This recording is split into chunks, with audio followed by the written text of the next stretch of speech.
18 can stream SB19's Lollapalooza set live worldwide this July. Yes, you heard it right. SB19 hits Disney Plus screens. 18 won't need a plane ticket to Chicago to witness another milestone from SB19. Disney Plus and Hulu have announced that this year's Lollapalooza will be streamed live on both platforms, giving fans around the world a chance to watch the P-pop group perform in real time from July 31 to August 3. The live stream is especially meaningful for 18 as SB19 continues to break barriers for Filipino artists on the global stage. Their inclusion in Lollapalooza marks another major international achievement for the group, which has steadily built a worldwide following through hits such as Gento, Mapa, and Dam. For fans unable to travel to Chicago, the live stream offers a front row seat to what many expect to be a landmark moment in SB19's career. Additional details on the streaming schedule will be announced closer to the festival. Disney Plus and Hulu will also carry the Bonanno Music and Arts Festival, which takes place June 12 to 15. Ano nga po ba ang malaking impact na ito matapos i-announce ng Lollapalooza na ila-livestream ang performance ng mga guest performers sa Lollapalooza sa Disney Plus? Malaki talaga ang impact nito, hindi lang para sa SB19, kundi para rin sa buong P-pop at OPM industry. Ang pagkakaroon ng global livestream ng Lollapalooza sa Disney Plus ay parang pagbukas ng world stage para sa mga artist na dati ay limitado lang sa mga taong physically nasa festival.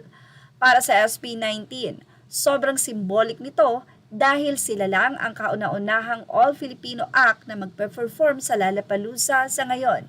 Ang ibig sabihin nito, hindi na lang local success ang tingin sa kanila kundi global act na sila. Mas maraming international viewers ang makakadiscover ng P-pop. Posibleng magbukas ito ng opportunities para sa ibang Filipino artists gaya ng collaborations, international festivals at foreign media exposures. Ang isang malaking epekto nito ay normalization ng Asian at non-Western music sa global mainstream. Sabi nga sa Disney Live Nation announcement, mas bukas na ngayon ang listeners sa international artists at music transcends borders and languages. Ibig sabihin, hindi na hadlang ang language para makakonect sa audience. Napakalaking bagay din ito para sa fandom culture. Makikita mo sa reactions ng fans online na excited sila dahil hindi na kailangang lumipad papuntang Chicago para maging parte ng moment na ito. Kapag sabay-sabay nanood ang fans worldwide, nagiging shared global event siya, parang Olympics o World Cup pero sa music. Sa tingin ko, isa pa sa pinakamahalagang impact nito ay representation. Kapag may batang Pilipinos na makikita sa SB19 sa isang global stream festival katabi ng malalaking international artists, nag-iiba ang mindset. Posible pala na umabot tayo doon. At kapag naging successful ang reception sa SB19, malaki ang chance na mas maging interesado ang international festival sa iba pang Filipino acts sa future. Parang sila ang nagbubukas ng pinto para sa susunod na wave ng artists.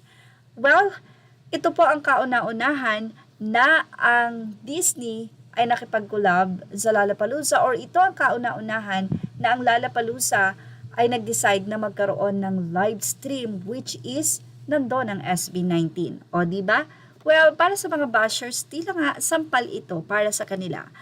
Kaya dapat huwag agad manghuhusga dahil hindi mo alam kung ano ang pwedeng maging kahinatnan ng iyong panghusga.